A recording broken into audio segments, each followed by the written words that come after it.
tempo com a senhora Marisol Lopes Trump, tanto ministra, a constatar que tem uma situação em Cerro Colorado que o governo não sabe que não está viva exata, não tem um registro de essa que está viva na casa que está de governo, porque a casa na riba está de governo.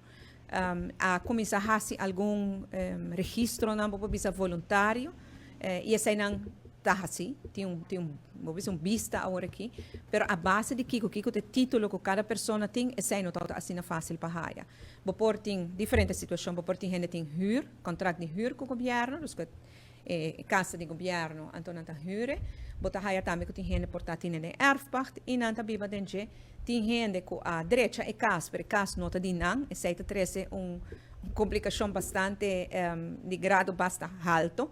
Ora que bota huur uma propriedade de um rende, bom mesmo vai direito, não necessariamente é valor agregado daquele pavo.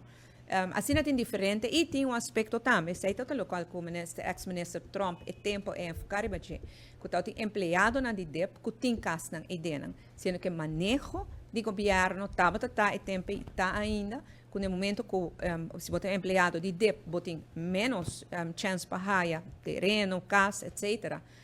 Pero também, se você tem um caso caba, você não tem outro terreno de governo, outro caso de governo. Isso é um manejo de conta para toda gente. Se um gente tem um erro para caba, então é um outro e não vai fazer, para não reservar para esse que não tem um terreno, não tem um caso. Que tem algum aspecto de manejo interno também que eu vou revisar e repassar.